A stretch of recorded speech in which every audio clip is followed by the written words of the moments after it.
를 받았고요. 저는 서울의 숭문고등학교에서 진학팀장을 맡고 있고요. 서울시교육청 대학 진학지도지원단에서 대학 진학을 위해서 서울시 학생들을 지도하고 있습니다. 그리고 서울 진로진학정보센터, 지금 여기에 있는 거랑 비슷하죠. 진로진학정보센터에서 상담교사를 하고 있고, 그다음에 대교협 상담교사를 하고 있습니다. 그래서 일반 학과 진로도 하고 있지만 워낙 태생이 체육이라 서울시교육청 대학 진학지도지원단에서 최대 입시 체육 계열을 맡고 있습니다. 그래서 오늘 좋은 기회에 부산에 있는 학생들, 어머님들 그리고 학부모님들께 정보를 좀 드리고자 내려왔습니다. 그래서 잘 들어주시고, 지금 현재 고3인 학생도 있을 거고요. 아니면 뭐 1, 2학년 학생일 수도 있는데, 최대 입시 체육 계열은 크게 다르지 않습니다. 지금부터 앞으로 한 2년간 크게 변할 일이 없기 때문에 오늘 잘 들어두시고 오늘 베이스로 준비를 잘 해주시면 좋을 것 같습니다.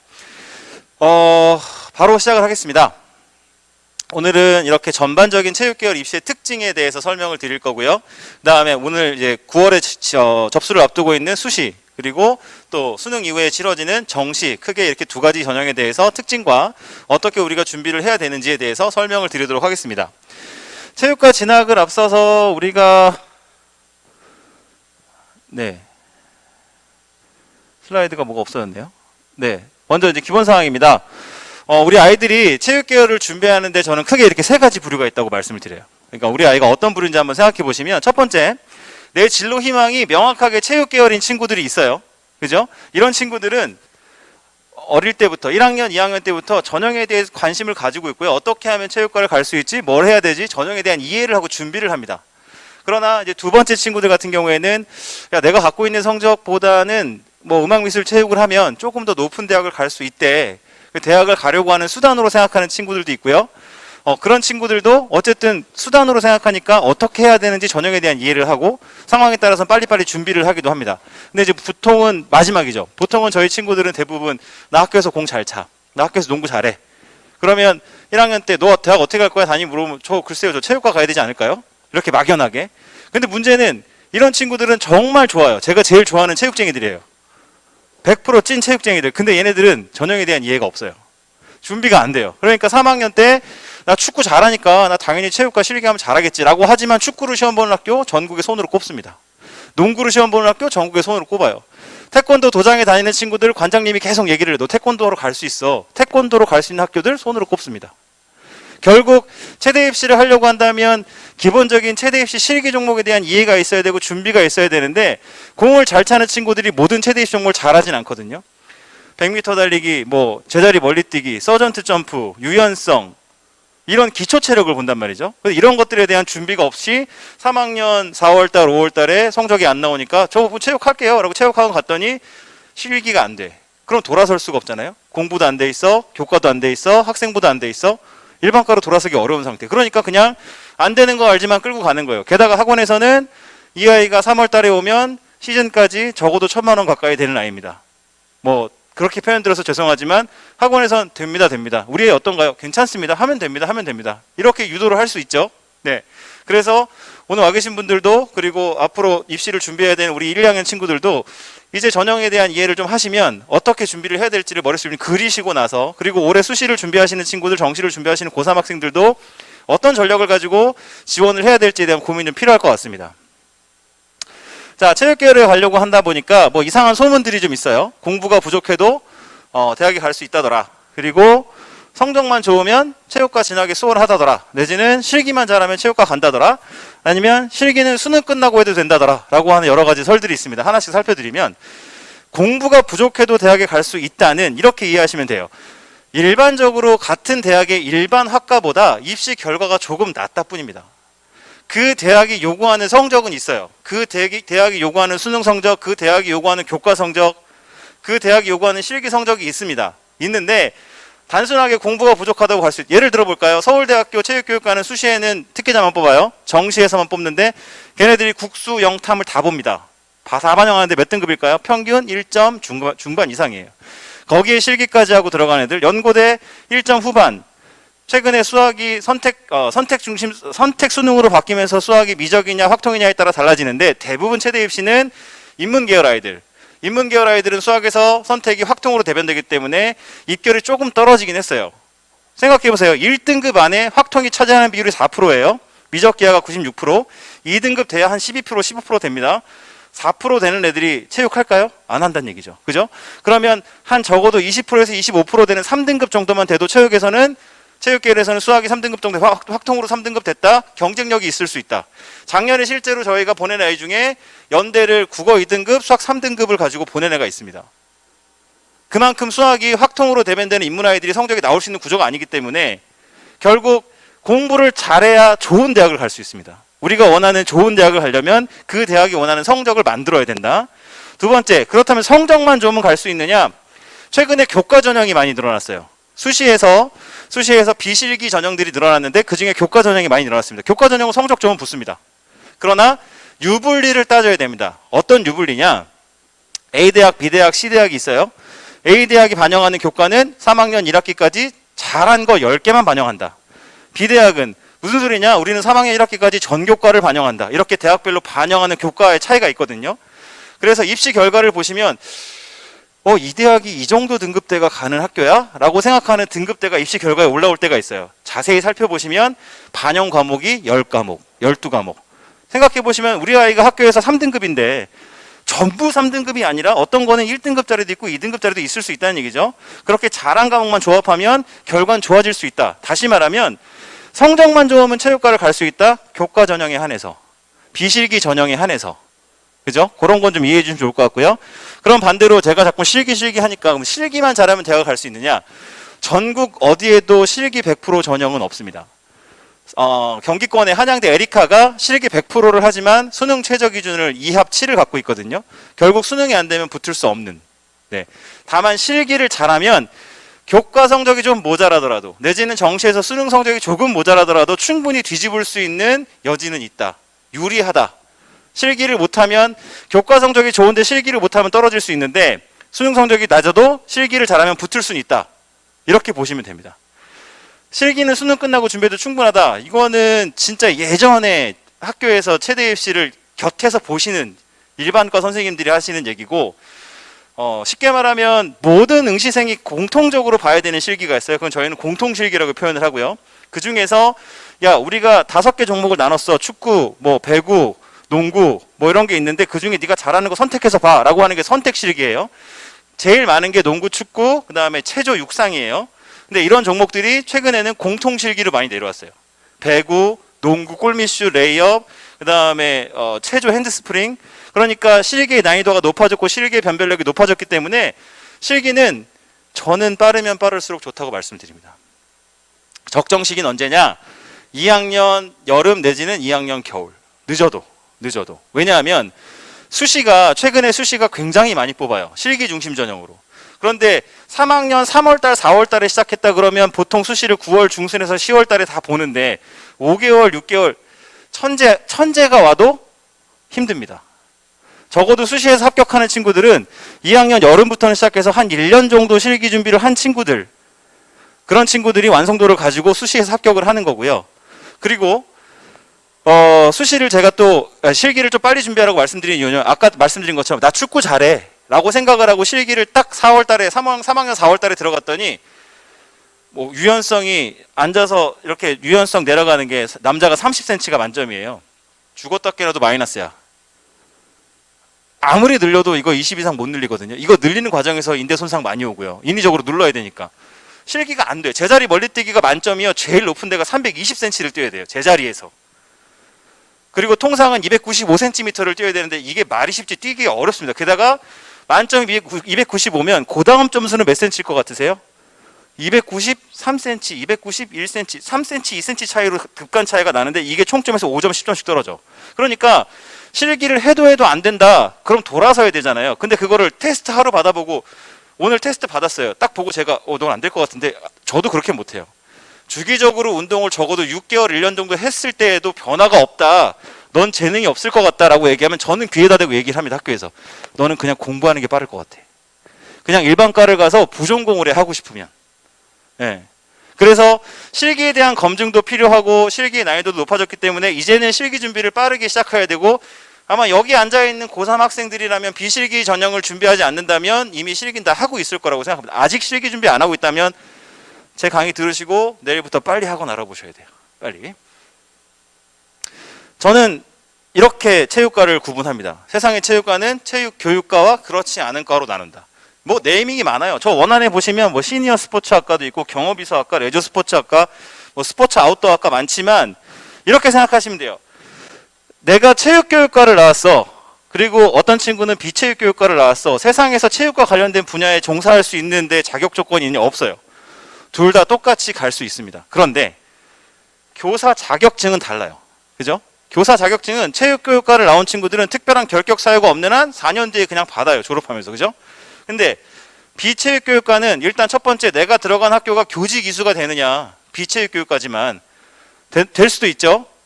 안 될 수도 있고. 그래서 어떤 과정을 거쳐야 되냐. 이런 과정을 거쳐야 돼요. 다시 말씀드리면 사대를 나오면 그냥 졸업과 동시에 교직, 다시 말하면 임용을 볼 수 있거나 사립학교에 지원할 수 있는 자격이 주어집니다. 그런데 비사범 계열을 나오면 교직 이수가 되는지를 먼저 확인을 해야 돼. 근데 거기에서 교직 이수가 된다 그래도 정원의 10% 정도. 이것도 보통 성적순으로 끊어요. 그러면 이게 가능해서 내가 들어가면 똑같이 4년 만에 딸 수 있지만 그게 아예 불가능하거나 내가 여기 들어가지 못했다 그러면 교사가 되고 싶으면 졸업 후에 5학기짜리 교육대학원을 나와야 되는데 여기서 이제 기억하실 건 뭐냐면 우리 아이들은 상관이 없어요. 지금 내년이 2024학번, 내후년이 2025학번이니까 상관이 없는데 2026학번부터는 비사범 계열에서 교직 이수가 안 됩니다. 국어, 영어, 수학, 사회, 과학, 체육, 음악, 미술 공통 과목에 대해서는 4대를 나온 친구들에게만 자격을 주는 거고요. 국어 국문과 나온 친구들한테 국어교사 자격증이 안 나간다는 얘기예요. 쉽게 말씀드리면. 그러면 체육교사를 하고 싶으면 이제는 4대를 가야 된다. 그래서 2026학년도까지 지금도 체육교육과가 훨씬 인기가 높지만 올해, 내년, 내후년까지는 체육교육과가 훨씬 더 인기가 좋을 것이다 라고 말씀을 드리는 거예요. 자, 제가 학교에서 체대 입시 준비를 막 애들하고 하다 보니까 뭐 대부분 그러시잖아요. 저도 큰애가 고2예요. 고2인데 저희 애는 엘리트 스포츠를 아예 하다가 제가 아이한테 그랬어요. 야, 아빠가 체육과를 졸업을 했고 아빠가 졸업한 학교에는 농구, 야구, 축구, 아이스하키, 럭비 5개가 있는데 여기를 지금 졸업하고서 아직까지 운동을 하거나 그 밥을 먹고 있는 애가 별로 없다. 중간에 그만둔 애도 많고. 우리 아이가 아이스하키를 했거든요. 그리고 아이스하키는 이게 대학 들어가기 쉽지도 않다. 그래서 네가 선택해라. 취미로 할 거냐 아니면 계속해서 할 거냐. 그래서 그만뒀거든요. 그만두고 지금 일반 과를 준비를 하고 있는데 제가 이런 얘기를 드리면서 이제 애들한테도 야, 진로 방향은 너희들이 어떻게 하느냐에 따라 달라져. 이런 얘기를 막 하는데 어머님들이 저한테 오시는데 사실 체육과 간다 그러면 지금이야 조금 뭐 그래 체육과도 괜찮은 것 같아 라고 생각하시지만 제가 체육과 간다고 말씀드렸을 때 저희 아버지가 저한테 뭐라고 그러셨냐면 너 뭐 건달이야? 이러셨거든요. 그러니까 그때만 해도 인식이 되게 안 좋았잖아요. 지금도 사실 체육과에 대한 인식이 안 좋으실 수도 있어요. 그럼 저한테 오셔서 그래요. 그래, 우리 아들이 체육을 하겠다 그래서 내가 여기까지 왔는데 그래서 체육과를 가면 뭘 할 수 있는데? 이렇게 딱 이런 표정으로 물어보세요. 그러면 저는 되물어봐요. 아버님은 전공을 뭘 하셨고 지금 뭘 하고 계세요? 어머님은 전공을 뭘 하셨고 뭘 하고 계세요? 전공대로 사는 세상은 아닙니다. 그죠? 대학 4년을 어떻게 준비했느냐에 따라서 지금은 탈전공 시대라고 얘기를 하고 있고 대학 생활을 어떻게 했느냐에 따라서 나갈 수 있는 방향은 다르지만 그래도 워낙 물어보시니까 제가 몇 가지 카테고리를 좀 나눠봤어요. 첫 번째, 각종 스포츠 구단, 프로 구단들, 그 다음에 각종 공단, 협회 이런 곳에서 행정 업무를 할 수 있는데 사실 그 업무들은 체육과를 나오지 않아도 할 수 있습니다. 그죠? 그 다음에 이런 것들은 이제 체육과 관련 학과들 나와야겠죠. 운동 처방사, 재활 치료사, 보건 의료 관련 쪽들은 체육과 관련 학과들을 나와줘야 되고요. 그 다음에 생활체육 트레이너, 그러니까 실제로 몸을 쓰는 트레이너 지도자들 이런 것들을 할 수 있고, 그다음 최근에 채널이 많아지고 다양한 시각의 해설을 원하는 이 수요자들이 많기 때문에 비선수 출신의 해설자들도 많고요. 전문가들이 되게 많이 나왔어요. 게다가 스포츠 기자, 전문 기자, 뭐 PD, 아나운서 등등 이런 것들도 갈 수 있고, 저처럼 교사라던가 아니면 교수님이 될 수도 있고요. 학술, 그다음에 연구원 아니면 스포츠 기록원. 요즘에 스포츠 기록원도 사실은 해외에서는 굉장히 각광받는 스포츠 직업군이긴 한데 우리나라는 아직까지는 어떻게 되어 있냐면 선수 출신들이 은퇴하고 났을 때 예우 차원에서 그들에게 자리를 줍니다. 아직까지는. 그러나 이것도 향후에는 굉장히 각광받는 직업이고 현재 지금 스포츠 기록원 경기 분석관과 관련해서는 학과는 없고요. 명지대학교에 대학원 과정만 있습니다. 그래서 이런 것들은 준비를 하면 충분히 우리가 자리를 잡을 수 있다. 그 다음에 아이들이 막연하게 생각하는 뭐 스포츠 마케터, 뭐 에이전트 이런 것들. 솔직히 말씀드리면 스포츠 전문 브랜드의 마케팅 부서에 체육과 출신이 거의 없다고 보시면 됩니다. 거의 다 그냥 경영, 경제 전공한 친구들 아직까지는. 그러나 이런 카테고리 안에서 우리는 나아갈 수 있다라고 얘기를 하는 거고요. 실제로 4년 동안 어떤 과정을 준비했느냐에 따라서 또 다른 길로 갈 수 있는 거고요. 제가 연세대학교 체육교육과를 졸업했는데 제 동기들 중에 저처럼 교사를 하는 친구들이 몇 명 안 돼요. 제가 동기가 80명이 넘는데. 그리고 제 동기들 중에는 지금 일반 회사에서 뭐 펀드 매니저 하는 친구도 있고, 그다음에 뭐 법률팀에 들어가 있는 친구들도 있고, 그 친구들은 그런 과정을 다 겪어서 자격을 만들어서 갔거든요. 그래서 우리가 진로는 그래도 이렇게 카테고리를 좀 만들 수 있다라고 설명을 드리고요. 지금 저는 사실 서울시 교육청에서 서울 아이들이 어디를 갈 수 있느냐를 대상으로 이제 강의를 주로 하기 때문에 일단 서울 아이들이 많이 지원을 하고 있는, 실제로 체육과들이 제일 많이 분포되어 있는 지역 서울, 경기, 인천, 충청 기준으로 먼저 말씀을 드리면 전체 3,790명을 올해 선발을 합니다. 정수시 합쳐 선발하는데 수시에서 1,805명, 정시에서 1,985명을 선발을 해요. 예전에는 그냥 거의 정시에서 선발을 했어요. 근데 최근에 한 7, 8년 사이에 수시에서 일반 학생 전용으로 선발을 많이 하기 시작하면서 이제는 비율이 비등비등해졌다. 다시 말하면 이제 수시도 특기자들의 전유물이 아니라 일반 학생들이 공격적으로 지원을 해야 되는 전형이다 라는 거고, 제가 내려오기 전에 경상권을 한번 살펴봤거든요. 경상권은 극도로 달라 있습니다. 수시가 76.5%, 정시가 23.5%. 그러니까 지금 여기에 앉아 계시는 분들은 수시에 어떻게든 지원을 해야 되는, 공격적으로 지원을 해야 된다라는 거 꼭 기억해 주시면 좋을 것 같습니다. 자, 그러면 수시에는 어떤 전형이 있느냐? 크게 비실기 전형과 실기 전형으로 나누고요. 요 밑에는 사실은 이 실적 전형은 특기자, 학교를 대표해서 운동 선수들을 얘기하는 거고, 특별 전형은 이제 우리가 흔히 말하는 사회적 배려 대상자, 경제적 배려 대상자, 아니면 보훈, 뭐 이렇게 이런 지원 자격이 해당되는 전형인데 많이 뽑진 않아요. 게다가 이런 자격을 갖고 있으면 이 자격 하나만 가지고 경쟁을 해야 되는데 경제적 배려 대상자, 보훈 대상자 뭐 이런 것들을 묶어서 경쟁을 하는데 2명, 3명 뽑거든요. 그래서 이런 것들은 일단 지원 자격이 되면 생각은 해보지만 일단은 접어두는 걸로 하겠습니다. 그러면 비실기 전형은 뭐가 있느냐? 학생부 종합전형. 일반과의 학생부 종합전형이랑 똑같은 종합전형이 있어요. 학생부랑 이제 자기소개서는 내년부터 완전 폐지가 되지만 올해도 많이 받진 않죠. 자기소개서, 그 다음에 기타 학교의 해당 서류들을 가지고 정성평가를 하는 종합전형.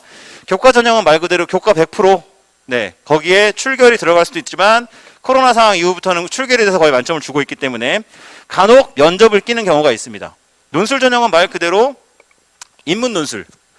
경희대하고 외대가 오래전부터 체육과에서 논술을 뽑는데 체육과라고 다른 논제를 주는 게 아니라 일반 인문 논술이랑 똑같이 주고 있다. 다시 말하면 체육을 준비하면서 논술까지 준비할 수는 없겠고, 일반 논술을 준비하던 친구들 중에 경희대 체육과에서도 논술을 뽑네, 외대 용인이지만 글로벌 캠퍼스에서도 논술을 뽑네, 이렇게 돌아서는 아이들이 많은 전형이다 라고 보시면 되고, 저희가 주목해야 될 건 실기 중심 전형. 대부분 교과 성적 플러스 실기인데, 교과 성적의 변별력은 학교 등급 기준으로 5등급 정도 까지면 일단 큰 손해는 안 납니다. 그리고 나머지 실기에서 승패가 좌우가 되는 전형이다. 이제 하나씩 살펴보도록 하겠습니다. 말씀드린 것처럼 수시 선발 인원이 경상권은 정시보다 한 3배 정도 많아요. 많고 많이 늘어났다. 그리고 비실기 선발 전형이 늘어났다. 저는 이걸 되게 좋게 긍정적으로 평가를 합니다. 왜냐하면 예전에는 제 친구만 해도 같이 운동을 준비하다가 심각하게 십자인대 파열이 됐어요. 그래서 이 친구는 그냥 꿈을 접었습니다. 왜냐하면 실기를 볼 수 없으니까. 그죠? 내지는 나는 뭐 스포츠 관련해서 직업을 갖고 싶은데 선천적으로 장애가 있어서 실기를 못해. 그러면 포기를 했어야 되는데, 그런 친구들이 실기 없어도 돼, 네 꿈을 위해서 교과나 종합전형으로 논술 전형으로 올 수 있어 라고 하는 길을 열어줬다는 것에 굉장히 고무적이라고 평가를 하지만, 실제로 이 풀은 체육쟁이들 풀이 아니에요. 왜냐하면 종합전형이나 교과전형은 교과 성적이 좋아야 되거든요. 학생부 기록도 좋아야 되거든요. 그런 것들을 실기 준비하고 수능 준비하고 교과 성적까지 다 준비하기 쉽지 않거든요. 그래서 아직까지는 이 지원풀 자체가 일반 학생들 중에 체육에 관심 있는 친구들이 선회하는 전형이라서 좀 아쉬움이 있지만, 장기적으로 봤을 때에는 모두에게 길을 열어준다는 측면에서 고무적이다라고 말씀을 드리는 거고, 말씀드린 것처럼 학생부 중심 전형, 교과나 종합 전형에서는 교과 성적이 굉장히 중요한 포지션을 갖고 있다. 그리고 실기 전형에서는 교과 성적의 변별력이 약화되고 있다. 그리고 실기가 강화되고 있고, 실기 중심 전형에서는 실기 반영 비율이 일단 기본 60% 이상입니다. 60%, 70%, 80%까지 가는 경기권 대학도 있고요. 다시 말하면 80%까지 가는 대학에서는 교과 성적이 학교 등급으로 6, 7등급이어도 실기 만점 받으면 붙을 수도 있는 상황. 네. 학생부 종합전형은 이런 카테고리에서 평가가 이루어지죠. 학업 역량, 전공 적합성, 발전 가능성, 인성 역량. 그럼 우리가 말하는 학업 역량은 뭐냐? 대학에 왔을 때 네가 공부를 할 수 있겠니라고 하는 기초 수학 능력. 다시 말하면 학기별로 일단 등급을 쫓아갑니다. 1학년 1학기 몇 등급, 1학년 2학기 몇 등급, 그 다음에 국어, 수학, 영어, 과학 이런 것들을 과목별로 등급을 쫓아가면서 그러나 그 등급에 대해서 정량 평가를 하진 않아요. 정성 평가를 한다는 거죠. 그러면 그 성적에 대해서 정성 평가를 한다는 게 뭐냐? 국어가 4등급이다. 그러면 대학에서 뭐야? 국어를 못하네? 수학이 4등급이다. 수학을 못하네? 이렇게 생각할까요? 최근에 많이 들어보신 얘기들 중에 학령 인구가 줄어들었다. 그죠? 등급이 잘 나올 수 있는 구조가 아니에요. 학교에 애들이 일단 100명밖에, 여기 지금 오다가 들으니까 부산 안에서도 한 학년에 100명 정도 사이즈의 학교들도 있다고 들었어요. 그러면 100명에서 1등급은 4등까지고요. 2등급은 11등까지고요. 3등급은 23등까지예요. 그러면 24등, 4등급이 공부를 못하는 걸까요? 그렇게 보진 않는다. 다시 말하면 교과 전형에서는 등급과 단위수만 봅니다. 그런데 종합전형에서는 얘가 4등급인데 그래서 몇 명인데 수강 인원이 몇 명인데 그리고 얘가 원점수가 몇 점이고 평균은 몇 점이야? 편차는 어떻게 돼? 이걸 다 종합적으로 본다는 거죠. 예를 들어서 뭐 수학 성적인데 이 학교 수학을 잘하는 애들이 많은 학교예요. 나는 93점인데 100점짜리가 많아서 내가 등 위에 밀려서 4등급이야. 그럼 얘가 수학을 못하는 걸까요? 그렇게 보진 않는다는 거죠. 그래서 종합전형에서의 학업 역량은 너무 등급만 가지고 생각하지 마시라. 일단은. 네. 그다음에 이제 발전 가능성은 뭐냐? 발전 가능성은 얘가 성실하냐 성실하지 않냐를 보는 게 아니라 대학에서 말하는 발전 가능성의 평가 요소는 자기 주도성이 있느냐?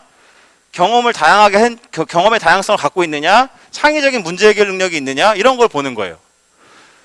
인성 역량은 네가 도덕적이냐 도덕적이지 않냐를 보는 게 아니라 사회적이라고 하는 키워드가 들어있죠. 공동체 인성 역량이죠. 그러니까 협업 능력, 나눔과 배려, 소통, 도덕성 이런 것들을 갖추고 있느냐. 그러니까 학생부에 이런 것들이 기록이 되어 있어야 된다는 거예요. 일반 전형을 생각할 때에도 애들이 막연하게 저 인성 좋아요.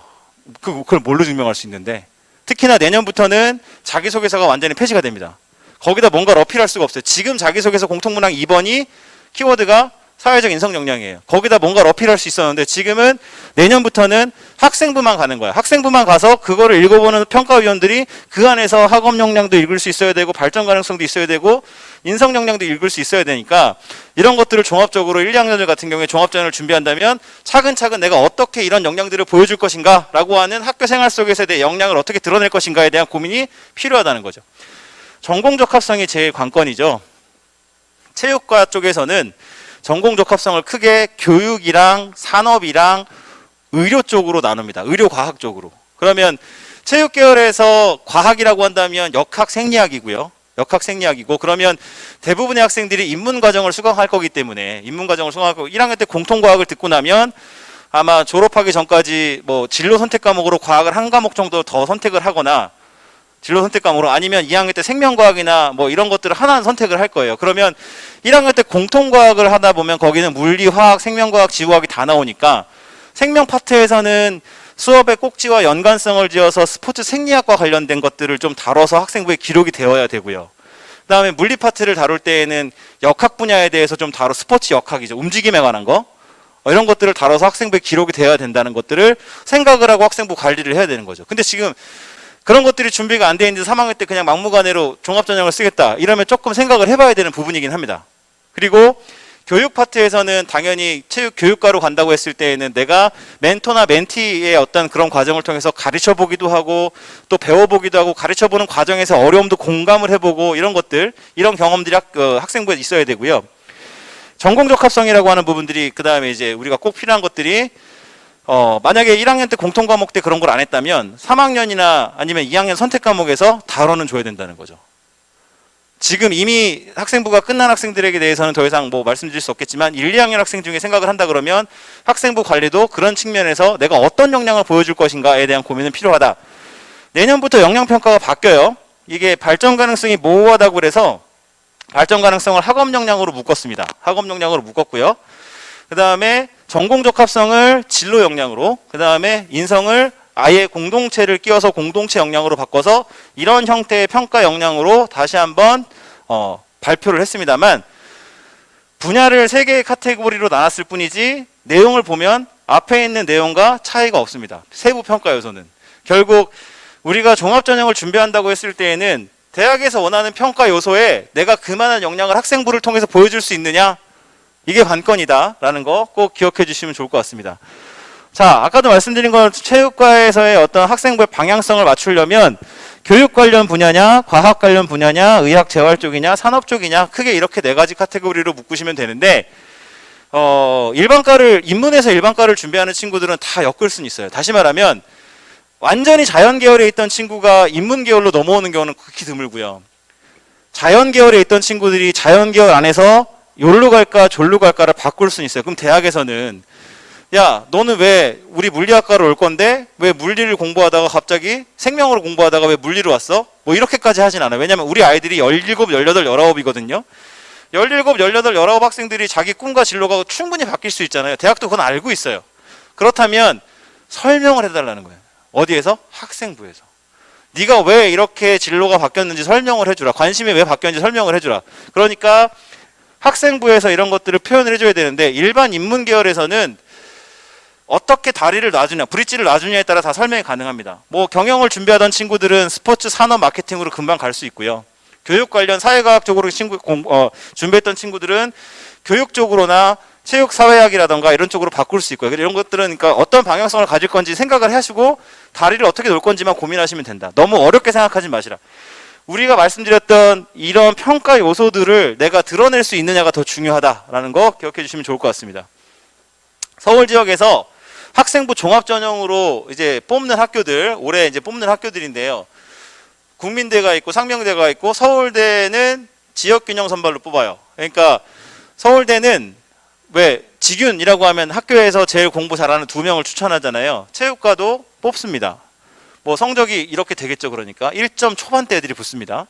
그리고 서울 과기대도 있고 시립대도 있고 이화여대, 중앙대, 한양대가 있는데 이렇게 보시면 돼요. 서울에 있냐, 그리고 경기권에 있더라도 선호하는 학교냐에 따라서 지원하는 학생들의 등급대가 높습니다. 그래서 합격자들의 성적을 보시면 종합전형 같은 경우에는 국민대는 2개 학과가 프론티어 전형으로 뽑는데 해마다 약간씩 역전이 되기는 해요. 역전이 되긴 하는데 어쨌든 3점 초반 중반까지는 갖고 있어야 되고, 네, 그리고 나머지 학교들은 종합전형을 서울권 학교를 내가 체육과를 생각한다 그러면 내 학교 등급이 적어도 3등급 초반까지는 나와줘야 어떻게든 한번 경쟁을 해볼 수 있다고 생각하시면 됩니다.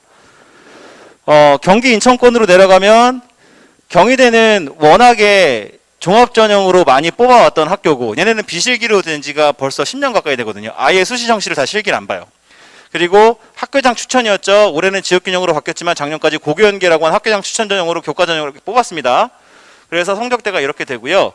그 다음에 인하대 같은 경우에는 일단 단계형으로 끊기 때문에 체육교육과 같은 경우에는 2점 초반, 네, 스포츠과학과는 3점 초반, 그리고 경희대, 그리고 나머지는 성균관대 학교 선호도가 있기 때문에 2점 초반 애들이 붙고요. 다시 말씀드리면 우리가 들어본 대학의, 잘 아는 대학의 체육과들은 아까도 말씀드린 것처럼 기본적으로 체육쟁이를 대상으로 뽑는 게 아니라 공부를 좀 잘 하는데 체육에 관심 있는 애들, 공부를 잘 하지만 성균관대 일반과를 쓰기엔 좀 애매모호한 애들이 돌려서 쓰는 전형이다라고 생각하시면 됩니다. 중앙대 같은 경우에 얘네도 지금 정시도 실기를 안 본 지가 한 3년 됐고요. 다빈치로 뽑기 시작한 지는 한 7, 8년 됐어요. 얘네가 지금 2점 초반 애들이 붙어요. 2점 초반 애들이 붙는데 중앙대 체육교육과는 전과율이 어마어마하게 높습니다. 일단 들어가서 다른 과로 전과하는 친구들이 많다는 얘기죠. 그런 것만 보더라도 워낙에 체육쟁이들을 선발하는 전형은 아니다라고 보시면 된다는 거죠.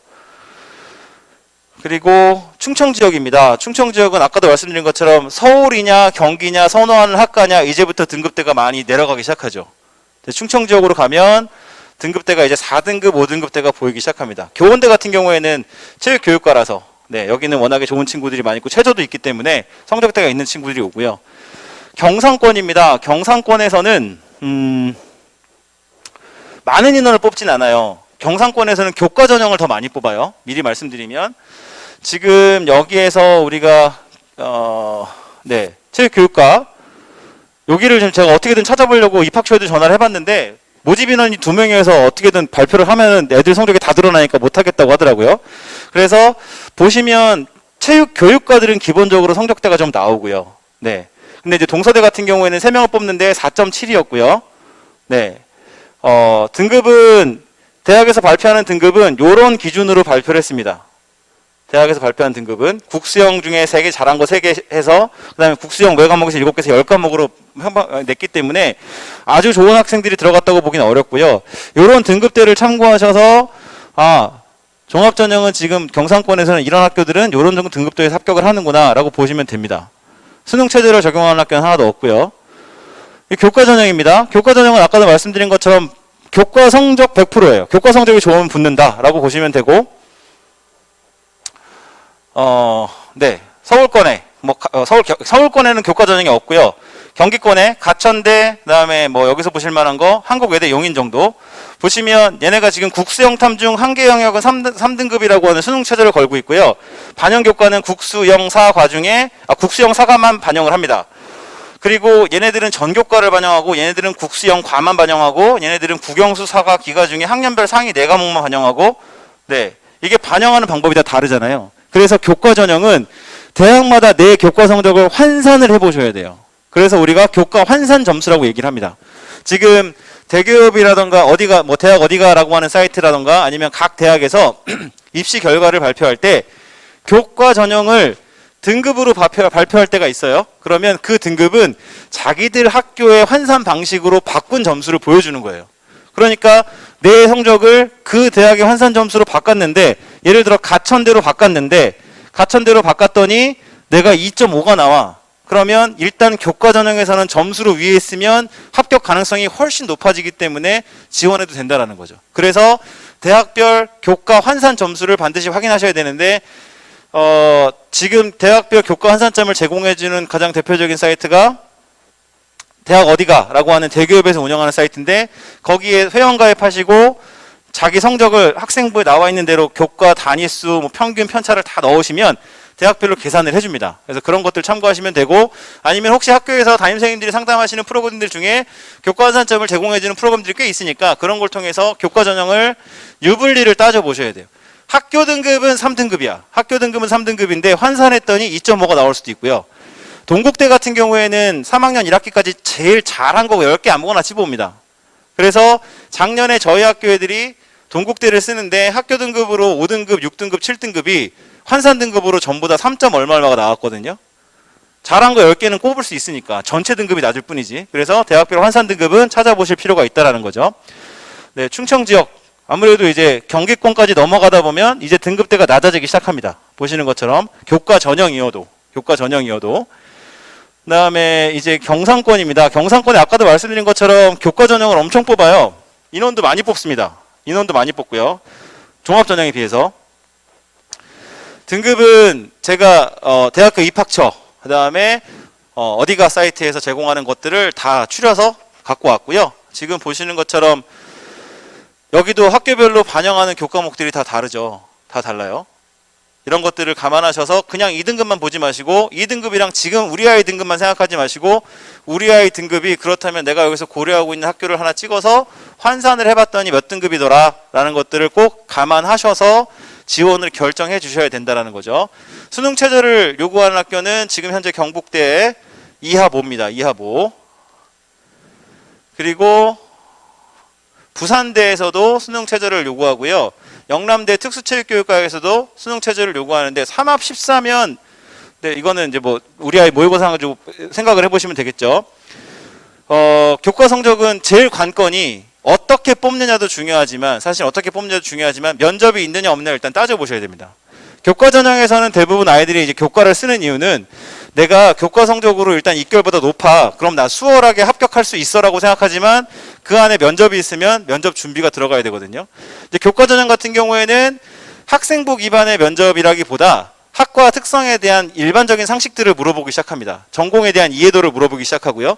그 다음에 이제 학교에 따라서 대기하는 시간에 몇 가지 질문을 줍니다. 자기소개서에 준하는 질문들을 줘요. 그러면 너의 학교 생활 중에 체육과 관련해서 어떤 학습 경험이 있니? 너의 장점은 뭐니? 이런 것들을 막 쓰는 거예요. 그걸 바탕으로 질문들이 오기 때문에 면접 전형이 있는 학교들을 준비하는 친구들이라면 면접 기출 문제들은 사실 요즘에 좀 찾아보면 다 나오거든요. 그래서 그런 것들을 보고 좀 준비를 한 상태에서 가셔야 된다. 다음에 수능 최저가 있으면 수능 최저를 어떻게 맞출 것인지에 대한 전략이 분명히 필요하다라고 말씀드리겠습니다. 논술 전형은 사실은 크게 4개 학교라고 보시면 됩니다. 가천대, 고려대, 세종은 원래 적성고사를 보던 학교였어요. 적성고사는 뭐냐면 수능형의 오지선다 문제, 객관식 문제를 국어, 수학을 아이들에게 풀기 위해서 몇 개를 맞추느냐, 난이도는 수능의 한 80% 정도라고 했는데 그게 작년에 완전 폐지가 됐거든요. 그러면서 그 적성고사 인원을 흡수하기 위해서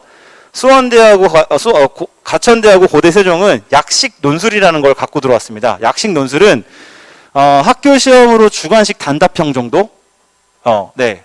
난이도는 그렇게 어렵지 않고요. 저희 학교도 작년에 4월 달에 가천대에서 실시하는 모의 논술을 학교에 유치했었거든요. 그래서 4월 달, 5월 달, 6월 달, 7월 달까지 가천대에서 권역 내 그리고 전국 단위의 모의 논술을 실시하면서 난이도 조정을 했어요. 실제 논술고사에서 어떻게 될지에 대해서 저희가 4월 달, 저희 후배 학교가 5월 달, 또 선배 학교가 6월 달 했는데 4, 5, 6으로 가면서 난이도가 조금씩 조정이 되는 게 감지가 됐고 실제로 논술고사를 봤던 난이도는 조금 어려운 학교 주관식 문제 정도였다. 15개를 냅니다. 15개를 내는데 합격자들은 12개를 맞춘다고 보시면 됩니다. 합격자들의 평균 맞추는 개수는 12개다. 이건 대학이 발표한 거고요.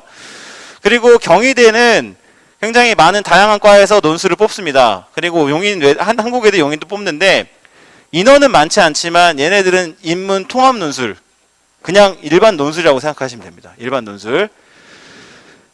그리고 고대 세종은 아까 말씀드린 것처럼 약식 논술이고요. 이제 실기 중심 전형입니다. 실기 중심 전형은 중상위권 대학들에서 가장 많이 선발하는 전형입니다. 중상위권 대학에서 가장 많이 선발하는 전형이고 실기의 변별력이 굉장히 높다. 실기의 변별력이 굉장히 높다는 거는 제가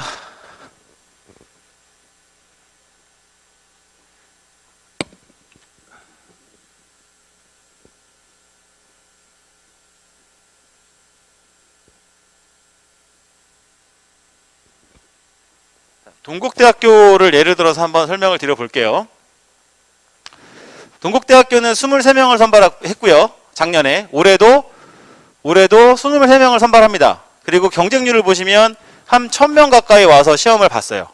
작년에 3일 동안 시험을 봤고요. 오전, 오후로 나누어서.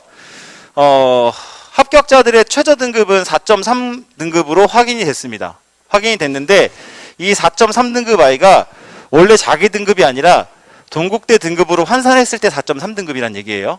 그러면 동국대는 작년과 똑같이 국어, 수학, 사회과학, 영어, 한국사 과목 중 3학년 1학기까지 가장 잘한 거 10개만 뽑습니다. 10개만. 그래서 그거 만점이 몇 점이냐면 200점. 200점이고 출결 100점은 뭐 누구나 다 100점을 받는 거니까 300점 중에. 그러면 1등급으로 환산되는 애가 200점인데 2등급으로 환산되는 애가 199.4점이에요. 0.6점 차이 나요. 3등급으로 환산되는 애가 198.6점이에요. 4등급이 198점, 5등급까지도 196점밖에 차이가 안 난다. 이해하셨어요? 그래서 저희가 교과 등급이 변별력이 낮다라고 말씀을 드리는 거예요. 저희가 환산했을 때 5등급까지 나오는 친구들이 학교 등급으로 6등급까지도 이게 가능합니다. 잘한 거 10개만 쓰기 때문에. 뭐 상황에 따라 다를 수 있겠지만. 그러면 저희가 수시도 커트라인을 잡거든요. 동국대는 제가 3년 동안 996점을 잡고 있어요. 1000점 중에. 이유가 뭘까요? 이 700점 실기를 만점 받는 애들이 어마어마하게 많다는 거예요. 근데 이게 만점 기준이 여기 지금 운동을 하는 친구들이 있을지 모르겠지만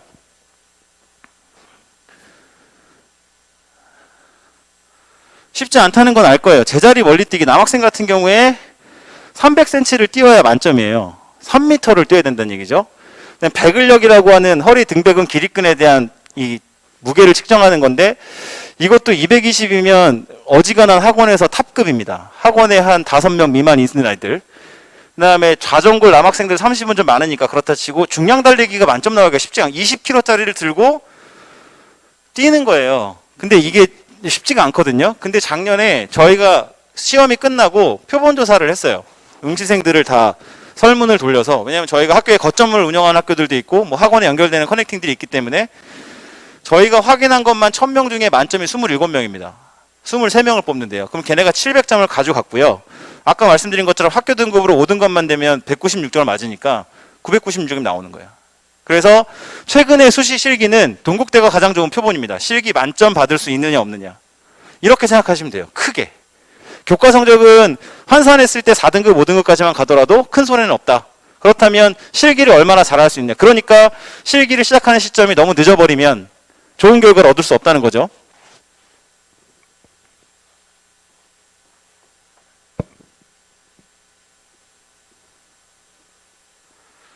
그러면 이제 교과 성적의 변별력은 낮으나 교과 반영 방법 확인을 해야 된다. 그 다음에 실기 변별력이 높다는 거 설명이 되셨을 거고, 수시에서 실기 전형을 준비하는 친구들이 이런 목적으로도 많이 씁니다. 정시를 대비해서 시험장 경험용으로 쓰겠다.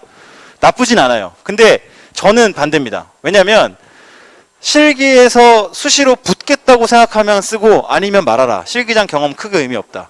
물론 내가 정시에도 쓸 학교라면 의미가 있을 수 있죠. 의미가 있을 수 있는데, 정말 내가 담백하게 저는 지금 뭐 실기가 완성이 안 돼서 그냥 수시 실기장만 구경하고 올게요 라고 하면 정말 담백하게 실기장만 갔다가 보고 와야 되는데, 가기 전에 지금 시즌에 수시 특강반 학원에서 일단 불러서 연습시킬 거 아니에요. 그죠? 그리고 가기 전에 일주 갔다 와서 일주 내가 또 요행의 시험을 잘 봤어 그럼 기대하잖아요. 그리고 발표가 언제 나느냐? 대부분 수능 전에 나요. 기대하고 있다가 떨어져. 그럼 우리가 뭘 준비를 못하냐면 수능 준비를 못해요. 결국 어설프게 시험장 경험용으로 활용하겠다고 썼다가 바람만 들어가지고 수능까지 망치면 정시까지 망칠 수도 있기 때문에 완벽한 준비가 되어 있지 않다면 저는 굳이 연습용으로 활용하는 건 권하지 않는다라고 말씀을 드리고요. 수능 최저를 적용하는 학교들이 있습니다. 아까도 경상권에도 있었고 서울 경기권에는 한양대하고 한체대가 수능 최저를 포함하기 때문에 만약에 수능 최저를 포함한 학교들이 있다면 내가 수능 최저를 어떻게 마무리해서 맞출 것이냐라고 하는 전략도 분명히 필요하다라는 것들 기억해 주시면 좋을 것 같습니다. 서울 지역에서는 동국대가 실기로 갈 수 있는 가장 좋은 대학이고요. 동덕여대 있고 삼육대 숙대 있고요. 그다음에 한체대 있는데, 한체대는 아까 말씀드린 것처럼 학교 등급으로 4등급, 5등급이면 충분히 가능하다고 했지만 얘네는 등급이 좀 높아요. 이유는 뭐냐면 1단계를 일단 끊습니다. 단계형으로 보기 때문에 1단계를 학생부 교과 성적으로 끊기 때문에 1단계를 통과를 하는 애들이 성적이 이렇게 형성이 된다는 거죠. 1단계를 통과하지 못하면 그냥 지원한 카드 하나를 날리는 거기 때문에 내 등급이 여기 1단계를 통과할 수 있느냐. 대학교 홈페이지에 가시면 한체대는 실기 평균 점수까지 다 알려줍니다. 입시 결과에 알려주는데 거기에 1단계 교과 환산 점수도 알려줘요. 합격자들의 평균 점수를. 그러면 제가 아까 말씀드린 것처럼 한체대를 쓰고 싶어. 그러면 한체대의 교과 성적으로 내 걸 환산해 봤더니 전년도 합격자들의 70% 것보다 내가 높더라 라고 하면 쓰는 거고, 너무 낮다 그러면 1단계를 통과 못할 수 있기 때문에 그런 부분들은 감안하셔서 지원하셔야 된다는 거죠. 네, 경기 인천 지역으로 갔을 때에도 인천대가 높게 형성되는 이유는 얘들도 1단계 끊기 때문에, 네, 그래서 형성되고, 나머지들은 보시면 5등급, 6등급, 그리고 성결대 같은 경우에 입시 결과가 이렇게 낮은 것들은 학교에서 반영하는 교과목이 적기 때문에 그렇게 나타난다는 거. 그러니까 대학에서 교과 전형이다, 교과 실기 전형이다의 입시 결과를 보여줄 때에는 그 대학의 환산 등급을 보여준다라고 생각하시면 됩니다. 네. 한양대 같은 경우에 입시 결과가 없죠. 얘네들은 교과를 반영하지 않기 때문에. 실기 100%에 수능 최저로 거르기 때문에. 네. 충청 지역으로 가면 이제 5, 6등급이 보이기 시작하죠. 작년에 수시에서 대전에 있는 모건대는 3개인가 4개 중에 잘한 거 두 종목을 반영하거든요. 근데 2개 종목을 펑크낸 애도 기다렸다가 추합이 되는 경우가 있었어요. 그러니까 지방으로 내려가면 추합으로도 많이 될 수는 있습니다. 그래서 그런 부분들까지 뭐 고민하시진 않아야 되겠지만, 일단 저는 교과 성적이 낮고 수능이 안 나오는 친구다 지금 시점에서, 그러면 적극적으로 수시를 써야 된다고 주장하는 사람이고요. 그런 경우에는, 왜냐하면 그런 친구들이 저한테 왜 이런 낮은 학교의 교과 수시 실기를 얘기하세요. 저 공부 좀만 더 하면 국어 영어만 반영하는 서울 숭실대는 5등급만 받아도 실기 잘하면 붙는다는데 저 거기 갈 거예요. 뭐 이렇게 버티거든요. 성적 안 오릅니다. 오를 수 있는 구조의 성적이 아니에요. 자, 예를 들어 드릴게요. 3월 달에 전국 모의고사를 봤을 때 올해 고3들이 28만 정도가 응시를 했습니다. 성적표에만 그렇게 찍혔을 거예요. 그 다음에 6월달 모의고사 흔히들 중요하다는 얘기 많이 하죠. 왜 그러냐면 재수생들이 대부분 그때 처음으로 들어옵니다. 그 전까지 3월달, 4월달, 5월달까지는 전교과 범위가 아니기 때문에 안 들어오다가 6월달쯤 시험에 들어와요. 그때 이번에 신청 인원이 48만이었어요. 18만이 늘었습니다. 그러면 걔네가 다 무서운 건 아니에요. 물론 다 보지 않았고요. 38만 정도 봤어요. 한 8만 정도가 본 거예요. 다 무서운 건 아니고 나보다 위에 있는 애들이 무서운 거예요. 나보다 위에 들어와 버리니까 내가 또 등급이 내려가잖아요. 그죠? 그리고 또 한 번 무더기로 들어오는 때가 언제냐면 원래는 9월 모의고사죠. 근데 올해는 이제 수시 접수 시기 때문에 8월 말일 날 봅니다. 이 8모에 누가 들어오냐면 반수생이 들어옵니다. 이 반수생들과 재수생들은 정시 베이스이기 때문에 끝까지 수능까지 거의 간다고 보시면 돼요. 근데 재학생들은 체육을 하건 안 하건 내가 수능이 안 나와. 그러면 어떻게든 대학을 간다 그러면 수능이 필요 없는 전형으로 막 쓸 거 아니에요? 수시에? 내지는 전문대를 써서 붙거나? 그럼 걔네가 수능 볼까요? 안 봐요. 수능 접수만 하면 혜택 다 받으니까 수능 수험표만 있으면 뭐 통신사, 미장원 할인 다 받잖아요. 미용실 할인. 그러니까 그냥 안 보러 간다는 거죠. 다시 말하면 밑에서 깔아줘야 되는 애들은 시험을 안 봐. 근데 나보다 위에 있는 애들은 많이 들어왔어. 내가 등급이 오를까요? 안 올라요. 그래서 아이들이 지금 단계에서 정말 피 터지게 공부하고 있지 않은데 저 수능 올릴 거예요. 저 수능 최저 맞출 수 있어요. 이렇게 얘기하는 애들은 확인해 보셔야 돼요. 정말 치열하게 공부하고 있나. 대부분 저희가 6월달 모의고사나 8월달 모의고사를 가지고 전년도 배치표에 넣어볼 때에는 100분위를 6에서 10%를 까고 내립니다. 그만큼 성적이 내려간다고 가정을 하기 때문에. 그래서 지금 현재 교과 성적이 안 나와. 근데 모의고사도 안 나와. 근데 실기 잘해. 그러면 적극적으로 수시 실기 전형을 써서 붙을 생각을 해야 된다라고 저는 말씀을 드려요. 버티고 수능까지 가면 결국 수능 성적 안 나오니까 학교 지원서는 내려갑니다. 내려가요. 예를 들면 실기를 잘 못하는 친구들이 수능 성적이 4등급 중반 정도 되면 일단 경기권에서 승산이 별로 없거든요. 실기를 못하면. 그럼 점수를 밀고 내려가서 충청권이라던가 이런 데를 써요. 그럼 저는 뭐라고 얘기하냐면 야 4등급 중반이면 충청권 대학은 그냥 일반 전형을 써라. 일반 학과를. 기다리면 취업으로 붙을 수 있다. 근데 너 실기 갖고 내려가면 실기 때문에 떨어진다. 예. 그래서 일단은 지금 현재 모의고사가 잘 안 나오는 친구들이라면 수시를 내가 어디를 써야 될지를 이런 전형들을 잘 보면서 좀 체크를 하셔야 된다는 거죠. 그러면 여기서 또 뭘 보셔야 되냐? 내가 잘하는 종목으로 구성이 되어 있느냐. 제자리 멀리뛰기라는 종목이 전국 체육대학의 80%가 채택을 하고 있는데 남학생 기준으로 제자리 멀리뛰기를 지금 시점에서 260, 250 뛴다 그러면 저는 단호하게 너는 제머리 있는 학교를 쓰면 안 돼. 10월 달까지 75 이상이 안 나오면 정시에도 쓰면 안 돼. 왜냐면 그거 하나로 점수가 펑크거든요. 그러니까 종목에 대한 유불리까지 따져봐야 된다는 거죠. 예. 말씀드린 것처럼 충청권으로 내려가면 점수들이 이제 낮아지기 시작합니다. 합격자들의 평균 등급이. 실기는 경상권까지 다 따지면 너무 많을 것 같아서 부산 지역만 골라왔습니다. 부산 지역만. 경성대가 스포츠 건강학과에 33명을 뽑고 실기를 무려 90%를 반영합니다.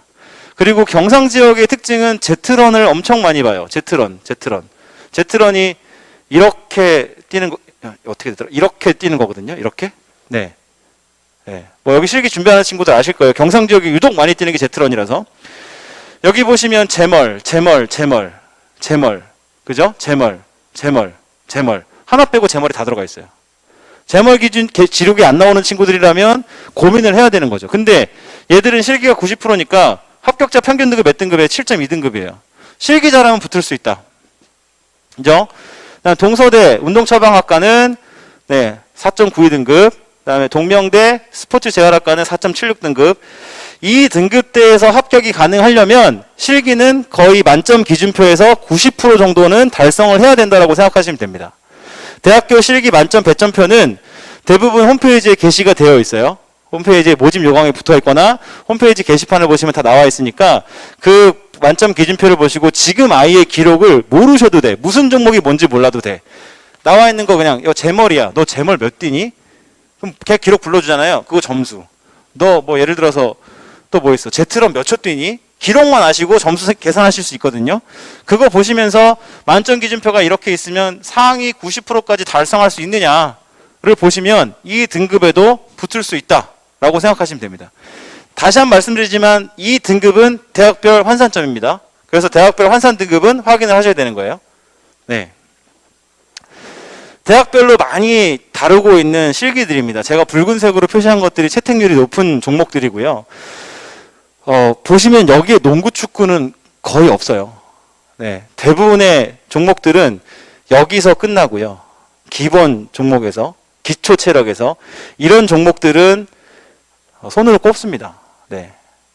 그러니까 우리 아이가 지금 1학년, 2학년인데 엄마 나 운동 잘해. 이렇게 내지는 지금 학원을 다니는데 학원에서 운동 뭐라니 잘한대 라고 하지 마시고 제가 여기에다가 이 자료집을 놓고 갈게요. 아마 영사님 이거 제가 한글 파일 놓고 가면 게시 좀 이거 뭐 보셔도 되는 거니까.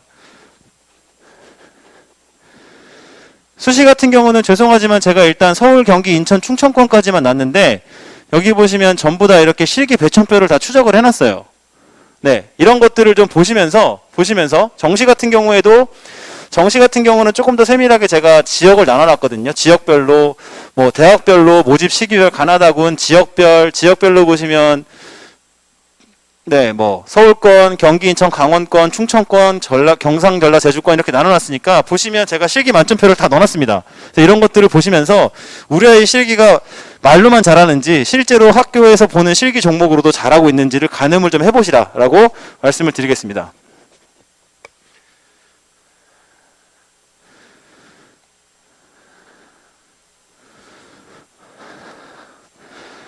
네, 특기자 전형은 뭐 여기 혹시 특기자에 해당이 되시는 분이 계실까요? 네, 아마 요거는 해당되시는 분일 텐데 제일 중요한 거 지원 자격입니다. 지원 자격. 무슨 얘기냐면 내가 하는 종목을 뽑느냐, 내가 가고 싶은 대학에서.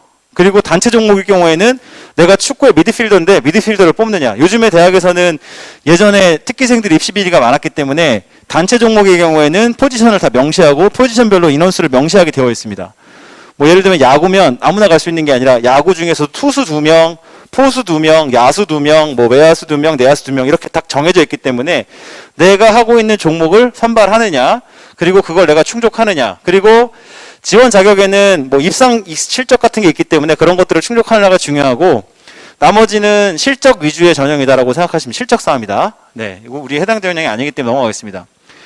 그래서 수시를 쓸 거면 제가 말씀드리는 거 명확하게 이거 지금 보실 필요 없고 내가 지금 교과 성적이 그렇게 좋지 않은데 실기를 잘해. 근데 내가 모의고사가 안 나와. 그러면 저는 적극적으로 교과 실기 전형을 지원해야 된다고 말씀을 드리는 거예요. 근데 얘가 교과 성적은 낮은데 실기도 잘하는데 모의고사가 나와. 모의고사가 국어, 영어, 탐구 기준으로 일단 수학은 좀 빼고요. 국어, 영어, 탐구 기준으로 3등급, 4등급 나와. 그러면 굳이 수시에서 그렇게 애써서 지원할 필요는 없어요. 왜냐하면 정시까지 갔을 때 체육계열에서 수학을 필수로 반영하는 서울대원대, 고대, 중대, 동국대, 한양대, 시립대, 성균관대 정도를 제외하고 지방의 국립대를 제외하고 수학을 필수로 반영하는 학교들은 거의 없거든요. 그러니까 국어, 영어, 탐구 기준 3등급이다 그러면 서울권에서도 서울연대, 고대, 중대, 한양대, 시립대 정도를 제외하고는 다 쓸 수 있습니다. 실기를 잘하면 붙을 수도 있고요. 그러니까 지금 현재 교과 성적이 좀 낮더라도 모의고사가 3, 4등급을 유지할 수 있는 친구라면 굳이 수시에서 지원할 필요 없고요. 교과 성적이 한 5, 6등급 되는데 모의고사가 한 5, 6, 7등급 나와. 그러면 이 친구는 수능까지 끌고 가도 크게 점수가 오를 수 있는 구조의 시험이 아니기 때문에 아이를 못 믿어서 가는 게 아니라 그럴 경우에는 적극적으로 수시에 교과 실기 전형을 지원하고 합격을 기대해야 된다라고 말씀을 드립니다. 네. 요거는 지금 전부 설명을 드렸던 거기 때문에 넘어가겠습니다. 제가 교과 성적별로 좀 나눠봤는데요. 종합전형이랑 교과전형은 제가 나누는데 실기전형이랑 논술전형은 등급을 나누지 않아요. 왜냐하면 아까도 보신 것처럼 실기는 한 5등급 정도, 4등급 정도 할 수 있으면 교과 성적을 실기로 붙을 수 있고요.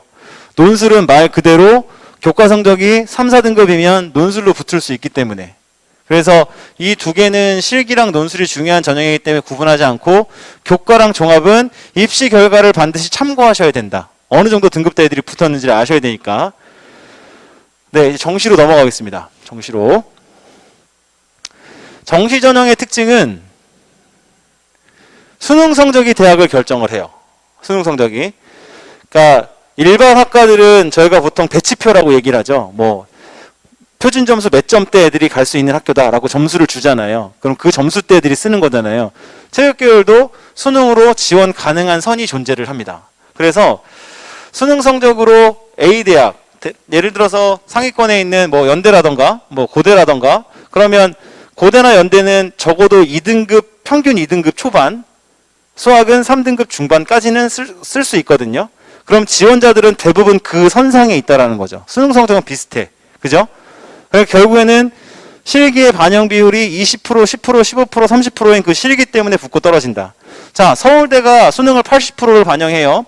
연대 체육교육과가 스포츠 응용산업학과가 85%를 반영해요. 그러면 대부분 모든 학부모들이나 학생들이 서울대, 연대는 그럼 수능빨로 가겠네 라고 하지만, 지원자들의 성적은 비슷한 선상에 있기 때문에 서울대 실기 20%, 그 다음에 연대는 체육교육과 10%, 스포츠 응용산업학과 15%인 실기 때문에 붙고 떨어진다. 물론 서울대가 올해부터 서울대가 다시 예전처럼 성적 위주의 학교로 돌아섰습니다. 왜냐하면 1단계를 수능으로 뽑기 때문에.